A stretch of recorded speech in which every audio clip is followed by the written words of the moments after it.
Welcome to this edition of AV Veterans Talk here at Aerotech News. Today we're interviewing United States Navy veteran Dan Graham, Navy cook.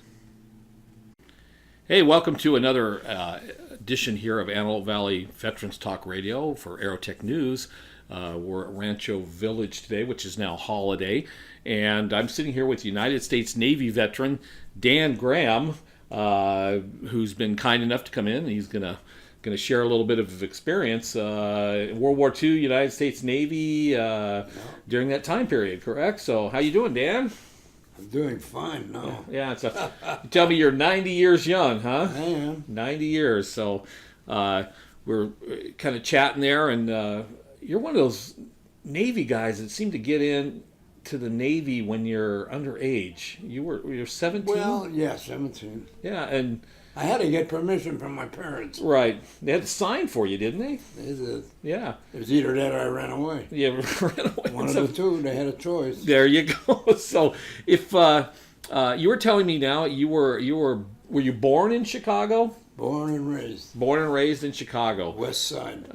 So you're 90 years old. We're probably talking about 1927? That was when I was born. Yeah, 1927. Oh, okay. So I'll help you out anything. gosh, you're right, because it's 2017 now, so that makes perfect sense. So we're right there. So growing up in Chicago back in those days, you went through the Depression and all that. Went through everything. You went through everything. The whole ball of wax. Yeah, and that was a pretty notorious town back in those days. Let me tell you. Yeah. I lived right in the heart of it all. Cicero, Illinois was Al Capone's headquarters. Al Capone. And Yeah. I lived 1 mile from there. Yeah. And that was it. So, Yeah. I guess those guys were pretty much running those towns, weren't they? Let me tell you. Yeah. Even in school, Oh. I buddied up with an Italian kid Mm-hmm. who was, his father was the mafia. Mm-hmm. And he told me, he said, anytime somebody bothers you, you tell me. I take care of it. Oh, wow. So this is the stuff we only read about in books. You lived it. I lived it. You lived it, That's amazing.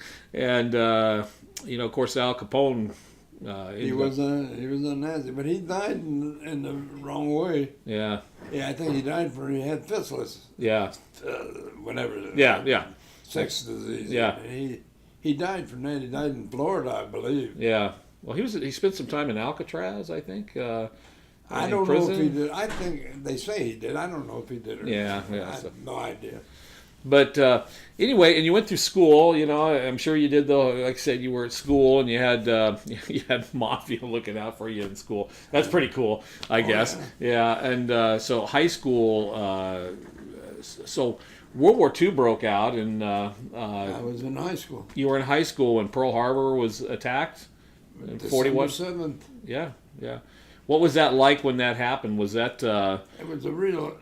It was a surprise more than anything else. Right. But we all went up to it, and we took care of business. Yeah.